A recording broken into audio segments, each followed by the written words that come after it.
የተወዳችሁ የያሮስ ሁለት ቤተሰቦቻችን እንዴት አላችሁ? እንዴት ቆያችሁ? እንዴት ሰነበታችሁ? ክርስቶስ ተንሥአ እሙታን በአብይ ኃይሉ ስልጣን አሰሮ ለሰይጣን አጋዞ ለአዳም ሰላም እምይእዜሰ ኮነ ፍስሐ ሰላም። የክርስቶስ ሰላምና ጸጋ ከሁላችሁ ጋር ይሁን። በአዲስ ርዕሰ ጉዳይ በድጋሚ ወደ እናንተ መጥቻለሁ። ሰበር የሆነ መረጃ ስለሆነ ባካችሁ ኦርቶዶክሳውያን ሁላችሁም ላይክ በማድረግ ጀምሩልኝ። በብፁዕ አቡነ ገብርኤል ንግግር በፕሮቴስታንት ቤተ እምነት ያሉት አፋቸውን መክፈት ተያይዞታል። በድፍረት መናገር ጀምረዋል።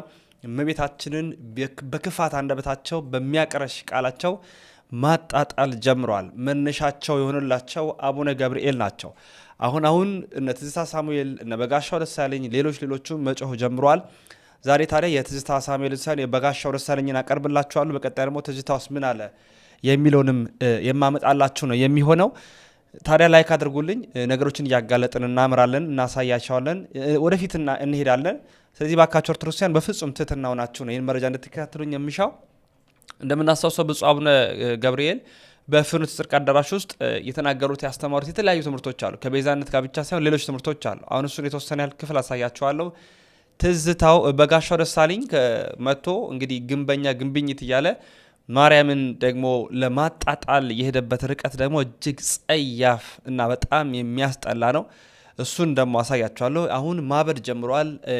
ያ የማርያም ጥላቻቸው ውስጣቸው የተደበቀው ነገር አሁን በተከፈተላቸው መስመር እያሳዩን ይገኛሉ። ጥላቻቸውን፣ ቅራኔያቸውን፣ ክፋታቸውን እየገለጡልን ይገኛሉ ማለት ነው። እሱን ነው ማስደምጣችሁ። በቅድሚያ ግን ለዚህ መነሻ የሆነ ለነሱ አፍ መክፈት መነሻ የሆናቸው ብፁዕ አቡነ ገብርኤል ናቸው። ምን አሉ?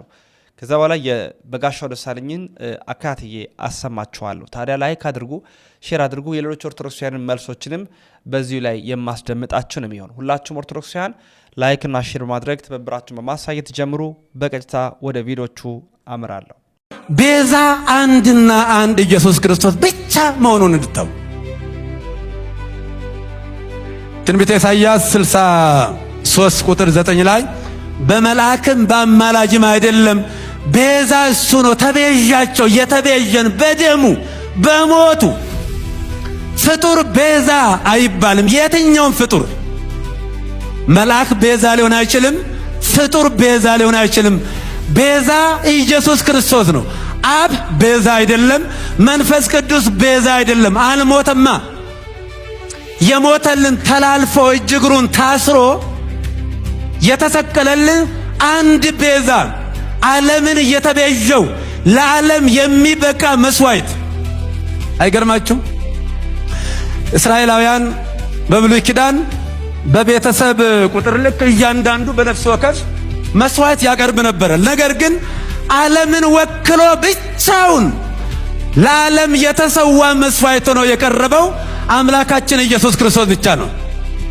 የእስራኤልን በጎች ያሳረፈ፣ ኮርማዎችን ያሳረፈ፣ ዋኖሶችን ያሳረፈ፣ ርግቦችን ያሳረፈ አንድ ቤዛ ኢየሱስ ክርስቶስ ነው።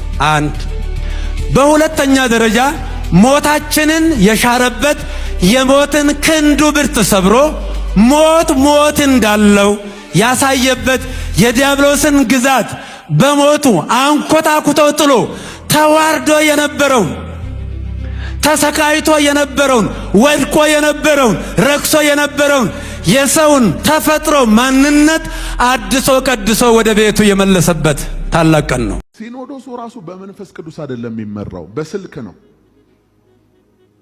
ነው። አትሰበሰቡም፣ የሆነ ነገር አታረጉም። ጳጳሱ ትክክል ነው የተናገሩት። አይታል ቤቱን ስለሚያውቁት እኮ ነው። መጀመሪያ ማረጋጋት አለብ። የሆነ ነገር ከመናገር በፊት አይዟቸው፣ አሁን ተረጋጉ፣ አትደንግጡ ብለህ ነው የምትናገረው። የሚያስደነግጡ ነገሮች ናቸው እነዚህ። አትደንግጡ፣ ተረጋጉ፣ አንድ ነገር ልናገር ነው። ጥሩ ነው። ሰማያዊውን መልአክ እኮ እንደዚህ ነው ወደ ድንግል መጥቶ እኮ አትፍሪ ነው ያለው። ፍርሃትን አርቆ መናገር የመልአክ ባህሪውን። ቤዛዊት ዓለም በምን መስቀል ላይ መሞት አለባት? እሷ አልሞተችም። መስቀል ላይ ኃጢአት የጠየቀው ሞት ነው። ለዛውም የመስቀል ሞት ነው። የተረገመውን የእንጨት ሞት ነው የጠየቀው እንጂ ተሸላልሞ እድሜ ጠግቦ ዝም ብሎ መተኛት እሱን አይደለም የጠየቀው።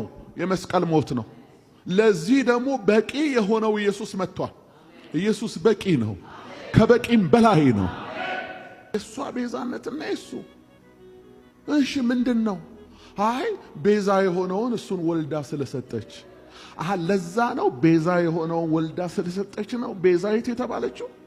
እና ግንበኛን የወለደች እናት ግንበኝት ናት። ኢየሱስ ነው ቤዛ ሲባል ይኸውልህ ማንቆርቆሪያው ጣሳ ሁሉ ከተንጫጫ። የሰሞኑ አውሎ ንፋስ ደግሞ እንደዚህ ተብሎ ሲወራ ታዲያ ማን ኢየሱስን ቤዛ አይደለም አለ የሚል ክርክር ይነሳል። ታዲያ ምን እያልክ ነው? ምን ለማለት ፈልገ ነው? የጎረቤት ሌባ ካልታየ ይሰርቃል፣ ከታየ ይስቃል አሉ እና ግርግሩን ምን ፈጠረው?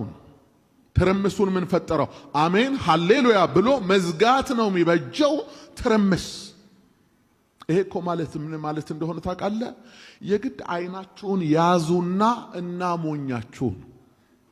እንዴት በመጽሐፍ ቅዱስ ውስጥ አንድ ፍሬ ጥቅስ የማታገኝለትን ነገር ዶክትሪን አርገህ ትከራከርለታለህ? ስለ ክርስቶስ ኢየሱስ ቤዛነት ነው እንጂ መጽሐፍ ቅዱሱ የሚናገረው ስለ እመቤታችን ቤዛነት አያወራም ነው። አንድ እንደዛ እንደ ቃና ዘገሊላው ዮሐንስ 2 አለ አይደለ? ያለ አውዱ ቢፈታም እንደሱ እንኳን አማላይ ለማለት እንደሚጠቀሰው ጥቅስ እንደሱ እንኳን አንድ ቢኖር ማለፊያ ነበር። ዝም ብለህ ለመከራከር አለ አይደለ?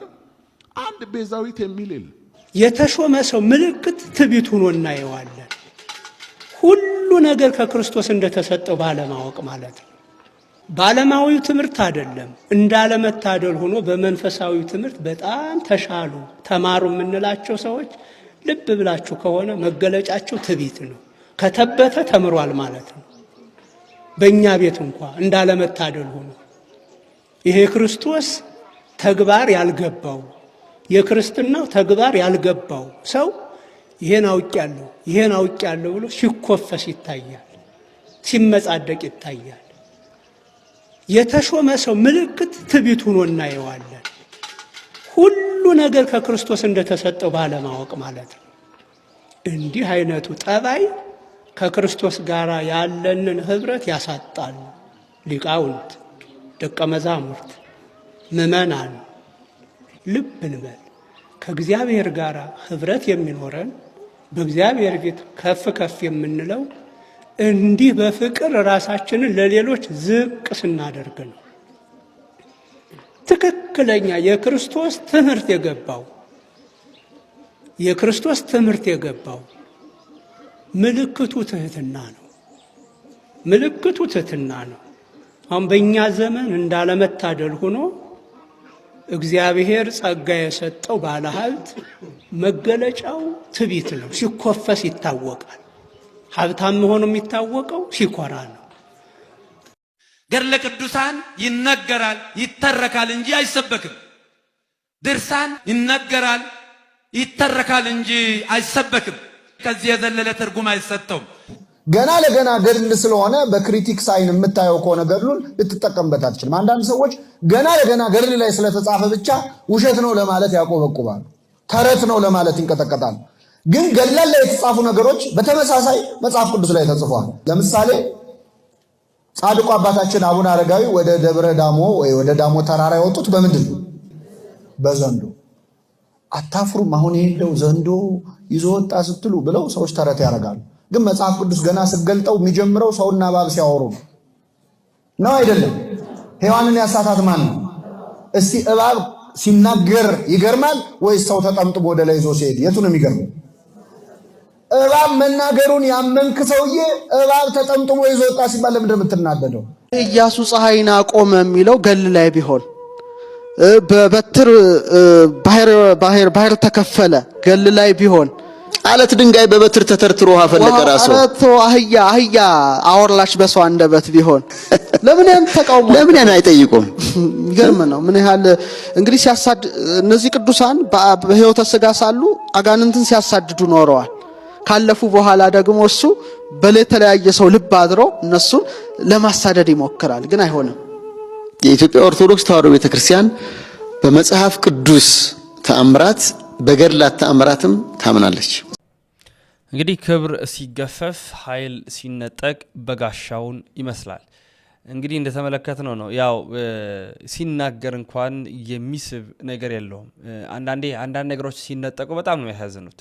ያ ቢናገር የሚደመጥ ቢራመድ ደስ የሚያሰኝ ሞገስ ያለው ሰው ሞገሱ ተነጥቆ ክብሩ ተገፎ በዚህ በሚያሳዝን መቀመቅ አወራረድ ውስጥ ወርዶ ነው አንደበቱ እንኳን ለከት በሌለው አገላለጥ እንዲህ ሲከፍት የነበረውና በአጠቃላይ ግን አስቀድመን ቪዲዮ እንዳሳያችሁ የአቡነ ገብርኤል ንግግር ነው እንደዚህ እንዲናገሩ ያደረጉት። ቢሆንም እግዚአብሔር በጎን ቀን ያምጣ ከማለት ሌላ የምንናገረው ነገር የለም። ውድና ክቡራን ቤተሰቦች የሌሎች መምህራንም ስብከት አድምጠናል። ለመምህራኖቻችንም ቃሉን ያሰማልን ያልኩኝ ተሰነባበት።